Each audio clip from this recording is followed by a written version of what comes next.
11 de noviembre de 2015. El primer avión comercial de Mitsubishi finalmente despega en su vuelo de prueba inaugural desde el aeropuerto de Nagoya, flanqueado por 3 aviones de escolta militares japoneses. Tras años de desarrollo problemático y retrasos en la producción, Japón finalmente lo había logrado. Los ingenieros japoneses por fin podían respirar aliviados. Al fin y al cabo, ahora solo quedaba certificar el avión y entregar los 400 jets que figuraban en los libros de pedidos. Todos asumían que lo más difícil ya había quedado atrás. Al menos eso era lo que pensaban. Porque apenas 7 años después se ordenaría el desguace de cada uno de esos aviones de prueba. Y Mitsubishi terminó cancelando el programa completo. Pero lo que hace que esta historia sea genuinamente desconcertante es lo siguiente. Mitsubishi no era ninguna startup persiguiendo un sueño. Esta es la empresa que fabrica casi el 35% de cada Boeing 787 Dreamliner, incluidas las alas, uno de los componentes estructuralmente más exigentes y complejos de toda la aeronave. Y tampoco es que estuvieran entrando en un mercado altamente competitivo. De hecho, estaban entrando en un mercado que Boeing y Airbus habían básicamente abandonado y que valía más de $100 mil millones. Y lo más importante, contaban con el respaldo del gobierno japonés. Sin embargo, tras 12 años de desarrollo y un gasto masivo de $9 mil millones, terminaron sin absolutamente nada. ¿Qué salió mal? Esta es la historia de la mayor ambición aeronáutica de Japón y el catastrófico error de cálculo que la destruyó.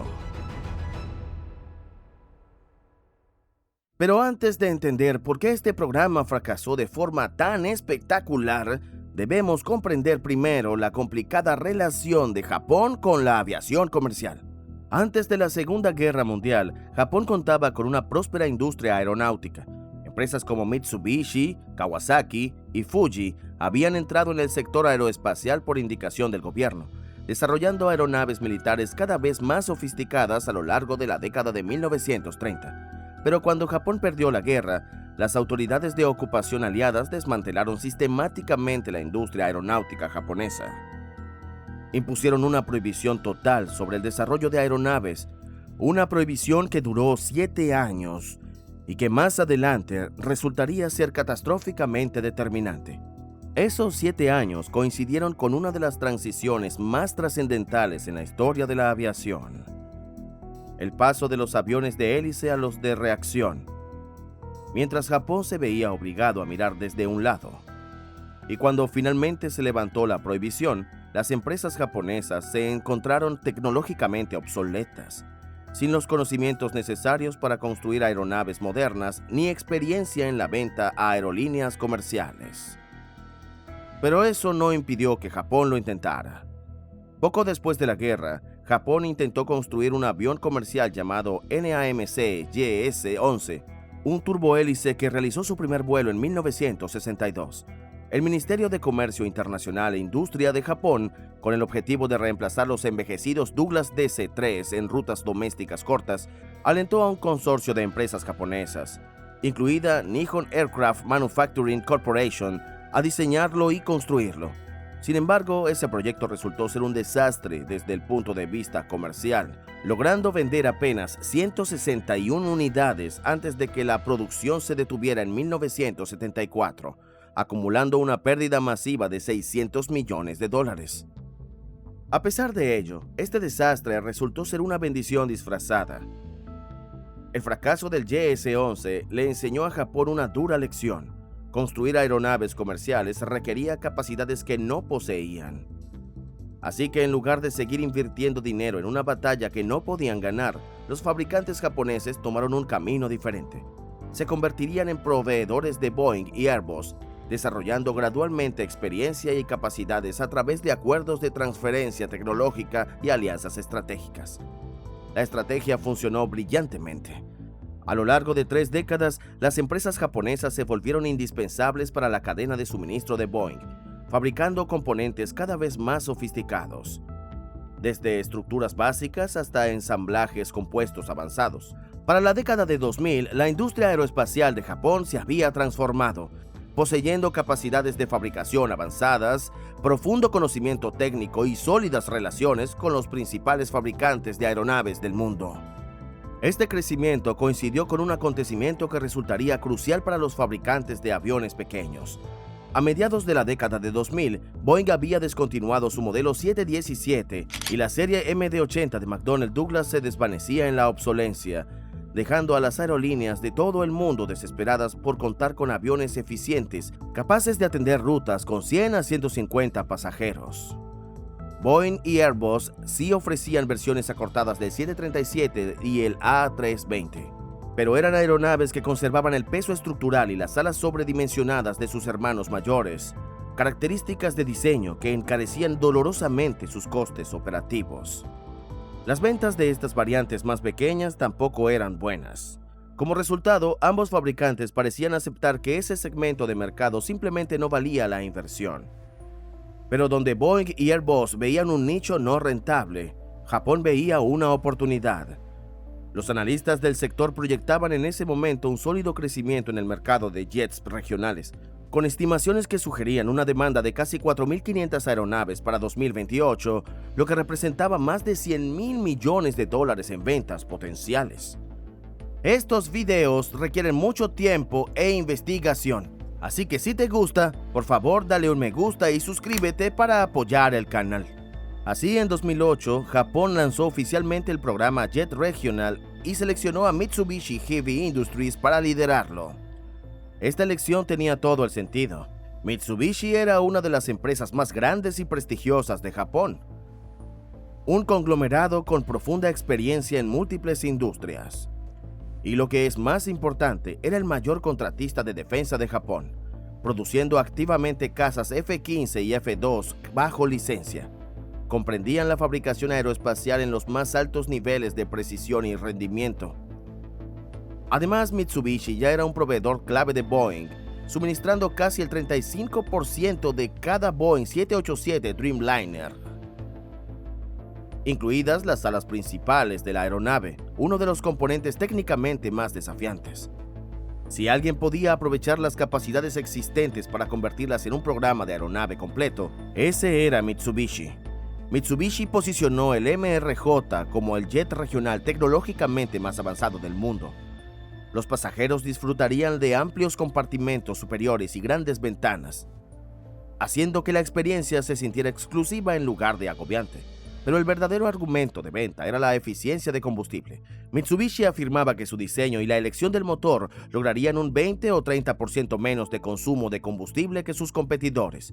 En 2008, con el precio del petróleo alcanzando los $100 por barril y los costes de combustible representando el segundo mayor gasto de las aerolíneas tras la mano de obra, ese tipo de ventaja podría determinar la rentabilidad de una aerolínea en las rutas regionales. Para alcanzar esos objetivos, Mitsubishi planeaba un uso extensivo de materiales compuestos de fibra de carbono en las alas y el fuselaje, haciendo que el avión fuera significativamente más ligero que la construcción tradicional de aluminio. Además, el gobierno japonés respaldó el programa con aproximadamente $500 millones en subsidios, considerando el MRJ como una inversión estratégica en la independencia aeroespacial de Japón. El plan de negocio parecía sólido. El plan de desarrollo de Mitsubishi proyectaba la entrada de servicio para el 2013, con costes de desarrollo totales de alrededor de $1.300 millones. Para alcanzar el punto de equilibrio, necesitaban vender apenas entre 300 y 400 aeronaves, apenas el 10% del mercado proyectado. Pero tenían ambiciones mayores. Mitsubishi quería hacerse con casi el 20% de la cuota de mercado, aproximadamente 900 aeronaves a lo largo de la vida del programa, generando a decenas de miles de millones de ingresos. Y cuando recibieron pedidos iniciales ya asegurados de JAL, ANA y la importante aerolínea regional estadounidense SkyWest, el camino a seguir parecía aún más despejado. En ese momento, Mitsubishi asumió que nada podría detenerlos en su camino para convertirse en un gigante global de la aviación comercial. Al fin y al cabo, si podían fabricar componentes complejos para Boeing, seguramente podían construir aviones completos por sí mismos. Pero esa confianza no duraría mucho. En septiembre de 2009, apenas un año después del lanzamiento oficial del programa, surgieron los primeros problemas.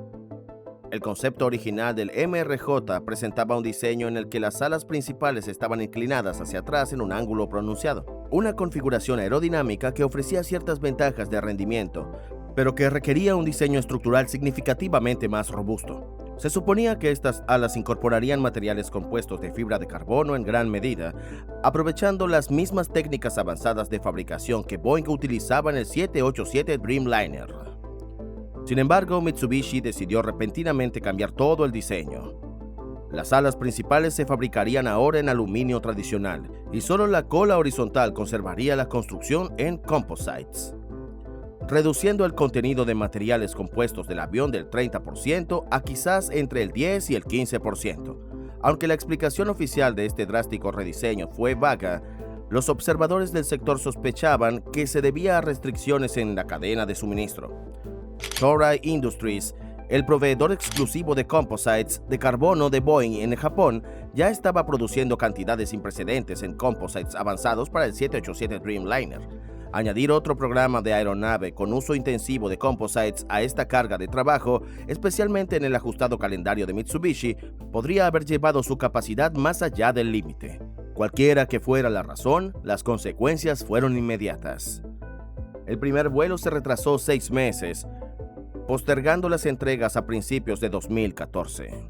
En ese momento, el retraso parecía manejable, un contratiempo menor en lo que todos esperaban que fuera un programa triunfal.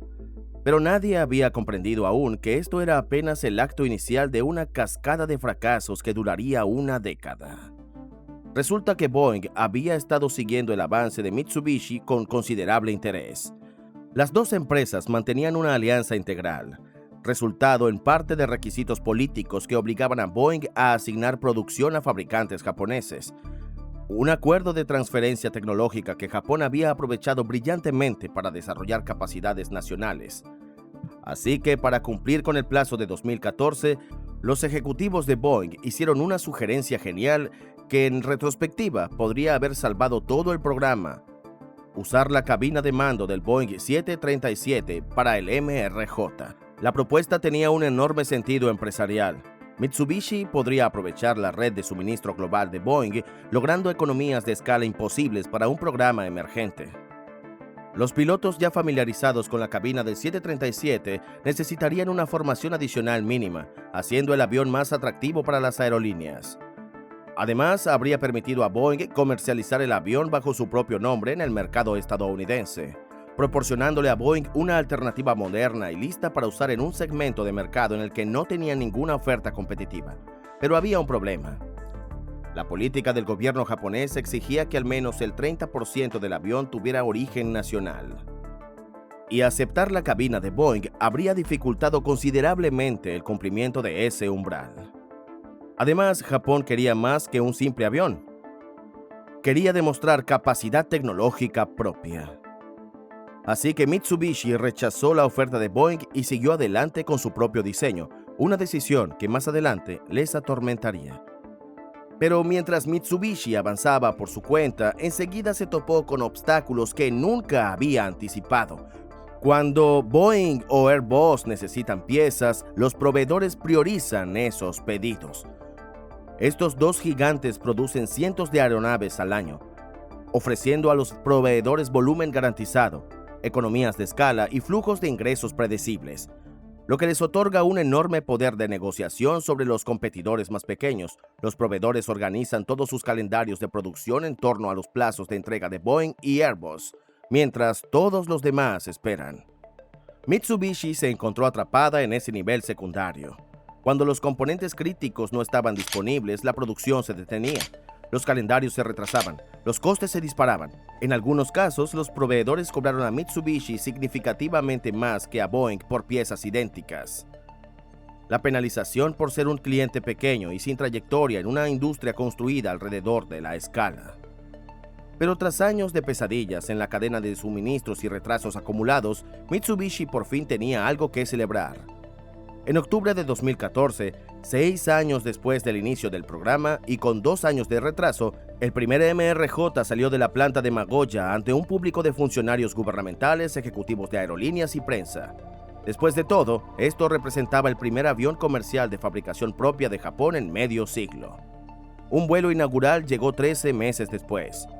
El 11 de noviembre de 2015, el MRJ despegó del aeropuerto de Nagoya, flanqueado por 3 aviones de escolta militares japoneses. Ascendió a 15.000 pies, voló durante 87 minutos y aterrizó sin incidentes. El acontecimiento pareció un triunfo, una prueba de que Japón podía, en efecto, construir un jet comercial moderno. Las autoridades japonesas y Mitsubishi asumieron que a partir de ahí todo iría sobre ruedas. Al fin y al cabo, la parte más difícil del desarrollo del diseño de nueva planta ya estaba hecha, pero lo que vendría a continuación condenaría al MRJ. Antes de que las aerolíneas puedan aceptar la entrega de un avión, este debe completar 2 fases de pruebas diferenciadas. La primera son las pruebas de vuelo internas, decenas de vuelos con varios aviones de prueba para validar el rendimiento e identificar problemas. Luego viene la certificación de tipo, el verdadero desafío. La certificación de tipo requiere pruebas de vuelo extensas, al menos 2.500 horas evaluadas frente a cientos de requisitos regulatorios. Los inspectores de seguridad aérea examinan todo, desde las características de vuelo y la integridad estructural hasta la redundancia de los sistemas y el rendimiento en condiciones meteorológicas extremas. El avión debe demostrar que puede operar con seguridad bajo cualquier condición imaginable. Para el MRJ, eso significa obtener la aprobación de la Administración Federal de Aviación de los Estados Unidos. En la aviación comercial, la certificación de la FAA abre todas las puertas.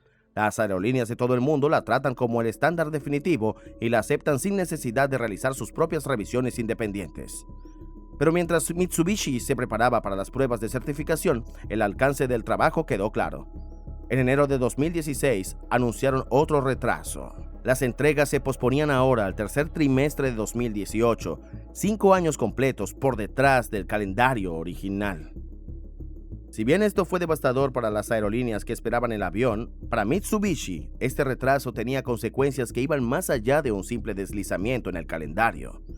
Cuando el programa MRJ se lanzó en 2008, Mitsubishi había elegido específicamente el motor turbofan con engranaje Pratt & Whitney PW1200G por su prometida ventaja del 20 al 30% de eficiencia de combustible frente a sus competidores de entonces. Pero para 2016, esa ventaja competitiva había desaparecido. Embraer estaba lanzando sus jets E2 con el mismo motor PW1200G, con entrada en servicio prevista para 2018, el mismo año en que Mitsubishi esperaba entregar sus primeros aviones. Además, el presupuesto del programa había escalado hasta casi $3.000 millones, más del doble de la estimación original de 1.300 millones. Durante 2 años, los aviones de prueba realizaron múltiples misiones trabajando metódicamente en la lista de verificación de la FAA, comprobando que todas las innovaciones y sistemas funcionaban según lo previsto, a la vez que demostraban capacidad en condiciones diversas. Pero el proceso de certificación de tipo dejó al descubierto otro problema devastador. En la aviación comercial, no basta con construir un avión que funcione. Los ingenieros deben documentar cada decisión de diseño, cada especificación y cada análisis detrás de esas elecciones. Las autoridades reguladoras necesitan entender no solo qué se construyó, sino por qué se construyó de esa manera, y necesitan pruebas rigurosas de que el enfoque adoptado cumple con los estándares de seguridad. Pero resultó que el equipo de ingeniería de Mitsubishi había abordado el desarrollo de la misma manera que abordaba los proyectos militares, concentrándose en construir hardware excelente mientras trataba la documentación como algo secundario. Distintos ingenieros adoptaron diferentes enfoques para problemas similares sin coordinarse ni documentar su razonamiento. Esto creó una situación imposible para los reguladores. No podían verificar el cumplimiento cuando el propio equipo de ingeniería no era capaz de explicar con claridad sus propias decisiones de diseño. Este enfoque resultó catastrófico, especialmente en lo que respecta a la documentación del cableado eléctrico. En 1996, el vuelo 800 de TWA explotó poco después de despegar de Nueva York, acabando con la vida de las 230 personas a bordo. Cuando el NTSB investigó el incidente, determinó que una chispa procedente del cableado eléctrico había encendido los vapores de combustible en el depósito central, provocando una explosión en pleno vuelo. En respuesta a este incidente, la FAA endureció drásticamente los requisitos de certificación del cableado de las aeronaves, implementando estrictas normas para evitar cualquier posibilidad de que las chispas pudieran incendiar el combustible. Los ingenieros de Mitsubishi conocían estos requisitos, pero habían diseñado el sistema eléctrico del MRJ sin la debida coordinación ni documentación, lo que los dejó sin poder explicar a los inspectores de la FAA por qué los casi 23,000 cables del avión estaban instalados y conectados de la manera en que lo estaban. La respuesta de la FAA fue inequívoca. O bien presentaban la documentación que acreditara el cumplimiento, o bien rediseñaban todo el sistema eléctrico desde cero. Mitsubishi se enfrentó a una elección imposible.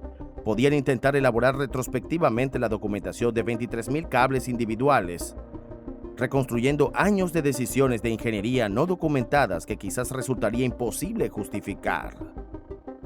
O podrían rediseñar completamente el sistema eléctrico, desmantelando el avión y reconstruyéndolo desde cero. Así que, en enero de 2017, Mitsubishi tomó la dolorosa decisión de rehacerlo todo. Anunció otro retraso más y postergó las primeras entregas a mediados de 2020. En respuesta a la crisis en curso, Mitsubishi reestructuró el liderazgo del programa. Contrató a ingenieros aeroespaciales extranjeros con experiencia y les otorgó verdadera autoridad para tomar decisiones, un cambio cultural significativo para una corporación japonesa. Hiromichi Miromoto, el presidente de la filial del programa MRJ, fue reemplazado por Tsuyunichi Miyanaga, presidente de Mitsubishi Heavy Industries, quien asumió el control directo del programa. En ese momento, la viabilidad comercial del programa estaba esencialmente perdida. Incluso si las entregas comenzaban en 2020, recuperar más de $3,000 millones en costes de desarrollo era matemáticamente imposible. Así que para salvar las apariencias ante una derrota humillante, tomaron una decisión que terminaría por sellar su destino. En junio de 2019, Mitsubishi intentó un nuevo comienzo rebautizando el MRJ como Mitsubishi SpaceJet. El MRJ-90 pasó a llamarse SpaceJet M90, y de manera más significativa, el MRJ-70 fue completamente rediseñado y relanzado como SpaceJet M100. Con mayor capacidad para responder a las quejas de clientes importantes como SkyWest y Trans-States Holdings. El motivo era simple. Las aerolíneas regionales estadounidenses necesitaban aviones más grandes. El MRJ-70 original, con una capacidad de hasta 69 asientos, no podía competir con lo que Bombardier y Embraer ofrecían. Aeronaves con entre 76 y 88 asientos. Si bien resolvieron el problema del MRJ-70, ignoraron por completo el problema del MRJ-90. La mayoría de las aerolíneas regionales estadounidenses no operan de forma independiente. Vuelan rutas en nombre de las grandes compañías como United, Delta y American, bajo acuerdos de compra de capacidad. Y esas grandes compañías tienen una condición: sus sindicatos de pilotos, decididos a proteger los empleos y salarios de sus miembros frente a la competencia más barata de las regionales, habían negociado en sus contratos lo que el sector denomina cláusulas de alcance, restricciones que limitan las aeronaves regionales a 76 pasajeros y fijan su peso máximo al despegue de 86,000 libras. Mitsubishi conocía las cláusulas de alcance desde hacía años, pero en lugar de rediseñar el SpaceJet M90, que pesaba aproximadamente 87,300 libras, Mitsubishi apostó a que estas restricciones se relajarían antes de que entrara en servicio, lo que le permitiría operar libremente en el mercado estadounidense. Pero esta apuesta fracasó de manera catastrófica.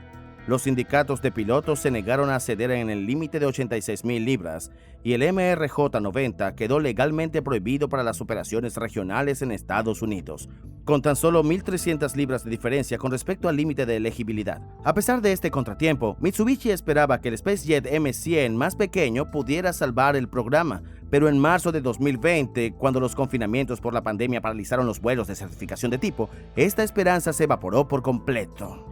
En mayo de 2020, Mitsubishi redujo a la mitad el plan de desarrollo del SpaceJet, postergó la producción indefinidamente y comenzó a cerrar operaciones. La empresa clausuró sus centros de desarrollo en Estados Unidos y consolidó lo que quedaba de vuelta en Japón, recortando personal entre todos los ámbitos.